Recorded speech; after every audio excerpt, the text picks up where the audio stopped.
Namaskar. Actually, this video is specially dedicated to the current hot topic of the nation. It's one nation, one election. And the issue of the one nation, one election has been on the Bharatiya Janata Party's election manifesto as part of electoral reforms. The Union Cabinet has accepted a high-level committee's recommendation on one nation, one election for holding simultaneous polls for the Lok Sabha, state assemblies, and local bodies in phased manner after a countrywide consensus-building exercise. The issue of simultaneous polls has been on the Bharatiya Janata Party's election manifesto as part of electoral reform. Uh, Information and Broadcasting Minister Sri Ashwini Vaishnav on Wednesday said an implementation group would be reformed to take forward the recommendations of the panel held by former President Ramnath Kovind, and detailed discussion would be held on variants of across the country over the next few months. Ashwini Vaishnav said the move to simultaneous elections would be effected in two phases. In the first phase, Lok Sabha and Assembly elections will be aligned, and the second phase, which will be held within 100 days of the first local body elections, will be covered. The Ramnath Kovind Committee has recommended 18 constitutional amendments, most of which will not need rectification by state assemblies. However, this would require certain constitutional amendment bills that would have to be passed by Parliament. Some proposed changes regarding the single electoral roll and single voter ID card would need rectification by at least half of the states. Separately, the Law Commission is also likely to come upon soon with its own reports on simultaneous election, of which Prime Minister Modi has a strong purview. From different news agencies reported, citing unnamed sources, that the Law Commission is likely to recommend holding simultaneous polls for all three tiers of the government: Lok Sabha, state assemblies, and local bodies like municipalities and panchayats starting 29, and a provision from a unity government in case like hung house. Now come to the point about the simultaneous elections in the past in India. India had simultaneous election between 1951 and 1967. The peak occurred in 1967 with election in 20 states coinciding with the national elections for the lower house of parliament in 1977. This number was 17, while in 1980 and 1985, 14 states held simultaneous elections. Thereafter, polls started getting disappeared due to various reasons, including midterm elections. Then come to the point, differing tenure of various state assemblies. Holding all elections simultaneously will require a lot of maneuvering, including advancing some polls and delaying some others. While the Lok Sabha polls were held in May, June this year, states such as Odisha, Andhra Pradesh, Sikkim, and Arunachal Pradesh also went to polls along with the parliamentary election. The assembly election process for Jammu and Kashmir and Haryana is currently underway, while Maharashtra and Jharkhand are also scheduled to go to polls later this year. Delhi and Bihar are among the states that are scheduled to go to polls in 2025. The terms of the current assemblies in Assam, Kerala, Tamil Nadu, West Bengal, and Puducherry will be end in 2026, while the terms of the Goa, Gujarat, Manipur, Punjab, Uttar Pradesh, and Uttarakhand assemblies will end in 2027. The terms of the state assemblies in Himachal Pradesh, Meghalaya, Nagaland, Tripura, and Telangana will end in 2028. The terms of the current Lok Sabha and the state assemblies that went to poll together this year will end in 2029. And then what comes next? The success of the One Nation, One Election initiative depends on Parliament passing two constitutional amendment bills, which will require board support from various political parties, since the BJP doesn't have a majority on its own in the Lok Sabha, and it will need to engage not only its NDA allies but also opposition parties. Key is that NDA Constituent Janata Dal United welcomes the Union Cabinet decision, saying such a measure will rid the country of frequent poll, alleviate the drain of public exchequer, and result in policy continuity. JDU's national spokesperson Rajiv Ranjan Prasad said, "One nation, one election will have long-term consequences that bring the country comprehensive benefits." Congress President Mallikarjun Kharge said, as per his known character, simultaneous elections are not practical, and alleged that the ruling Bharatiya Janata Party BJP comes up with such things to divert attention from real issues when polls approach. One way to build the necessary consensus is by referring the amendment bill to a parliamentary committee, such as a standing committee or a joint parliamentary committee. These panels include opposition member and discussion that could lead to a consensus. The center will also need to involve the states for local bodies to be part of the simultaneous election plan. At least half of the state must ratify the required constitutional amendment it added. Although the BJP currently governs over a dozen states, that upcoming assembly elections in Haryana, Maharashtra, and Jharkhand may shift the political balance. Amendments in Article 83 and Article 172 recommended. Amendments in Article 83 and Article 172 recommended to ensure that simultaneous elections do not conflict with the Constitution. The COVID committee has proposed amendments to Article 83, which governs the term of the Lok Sabha, and Article 172, which covers the tenure of state assembly.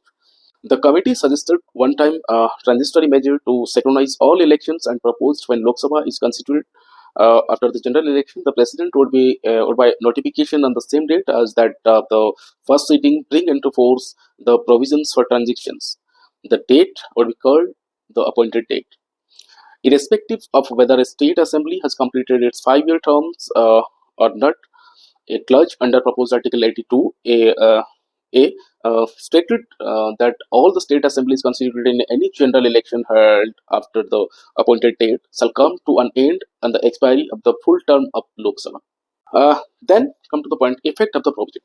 The effect of this provision can be understood with an example. The next assembly election in West Bengal 2026 and Karnataka 2028 would conclude these assemblies term in May or June 2029. Coinciding with the next Lok Sabha term. If the one nation, one election policy become reality, potentially by 2029, and either the Lok Sabha or a state assembly is dissolved before its 5-year term due to a loss of majority after the appointed date, the committee has recommended holding a fresh election. This would be considered midterm elections, and the new government would serve only the remaining portions of the term referred as the unexpired term. The transition to simultaneous elections could also discourage no confidence motion, as opposition parties may see little benefit in toppling a government, given that the next government would not serve a full 5-year term. Some proposed changes regarding the single electoral rule and single voter ID card would need rectification by its least half of the states. Separately, the Law Commission is also likely to come up and soon with its own reports on simultaneous elections, of which Prime Minister Modi has been strong votary. Namaskar. Actually, this video is specially dedicated to the current hot topic of the nation. It's one nation, one election. And the issue of the one nation, one election has been on the Bharatiya Janata Party's election manifesto as part of electoral reforms. The Union Cabinet has accepted a high-level committee's recommendation on one nation, one election for holding simultaneous polls for the Lok Sabha, state assemblies, and local bodies in phased manner after a countrywide consensus-building exercise. The issue of simultaneous polls has been on the Bharatiya Janata Party's election manifesto as part of electoral reform. Information and Broadcasting Minister Sri Ashwini Vaishnav on Wednesday said an implementation group would be reformed to take forward the recommendations of the panel held by former President Ramnath Kovind, and detailed discussion would be held on variants of across the country over the next few months. Ashwini Vaishnav said the move to simultaneous elections would be effected in 2 phases. In the first phase, Lok Sabha and Assembly elections will be aligned, and the second phase, which will be held within 100 days of the first local body elections, will be covered. The Ramnath Kovind Committee has recommended 18 constitutional amendments, most of which will not need rectification by state assemblies. However, this would require certain constitutional amendment bills that would have to be passed by Parliament. Some proposed changes regarding the single electoral roll and single voter ID card would need rectification by at least half of the states. Separately, the Law Commission is also likely to come up and soon with its own reports on simultaneous election, of which Prime Minister Modi has a strong votary. From different news agencies reported, citing unnamed sources, that the Law Commission is likely to recommend holding simultaneous polls for all 3 tiers of the government, Lok Sabha, state assemblies, and local bodies like municipalities and panchayats starting 29, and a provision from a unity government in case like hung house. Now come to the point about the simultaneous elections in the past in India. India had simultaneous election between 1951 and 1967. The peak occurred in 1967 with election in 20 states, coinciding with the national elections for the lower house of parliament in 1977. This number was 17, while in 1980 and 1985, 14 states held simultaneous elections. Thereafter, polls started getting disappeared due to various reasons, including midterm elections. Then come to the point, differing tenure of various state assemblies. Holding all elections simultaneously will require a lot of maneuvering, including advancing some polls and delaying some others. While the Lok Sabha polls were held in May, June this year, states such as Odisha, Andhra Pradesh, Sikkim, and Arunachal Pradesh also went to polls along with the parliamentary election. The assembly election process for Jammu and Kashmir and Haryana is currently underway, while Maharashtra and Jharkhand are also scheduled to go to polls later this year. Delhi and Bihar are among the states that are scheduled to go to polls in 2025. The terms of the current assemblies in Assam, Kerala, Tamil Nadu, West Bengal, and Puducherry will be end in 2026, while the terms of the Goa, Gujarat, Manipur, Punjab, Uttar Pradesh, and Uttarakhand assemblies will end in 2027. The terms of the state assemblies in Himachal Pradesh, Meghalaya, Nagaland, Tripura, and Telangana will end in 2028.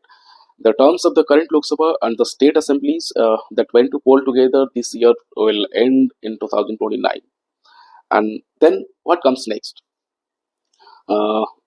The success of the One Nation, One Election initiative depends on Parliament passing 2 constitutional amendment bills, which will require board support from various political parties. Since the BJP doesn't have a majority on its own in the Lok Sabha, and it will need to engage not only its NDA allies but also opposition parties. Key is that NDA Constituent Janata Dal United welcomes the Union Cabinet decision saying such a measure will rid the country of frequent poll, alleviate the drain of public exchequer, and result in policy continuity. JDU's national spokesperson Rajiv Ranjan Prasad said, "One nation, one election will have long-term consequences that bring the country compensatory benefits." Congress President Mallikarjun Kharge said, as per his known character, simultaneous elections are not practical, and alleged that the ruling Bharatiya Janata Party BJP comes up with such things to divert attention from real issues when polls approach.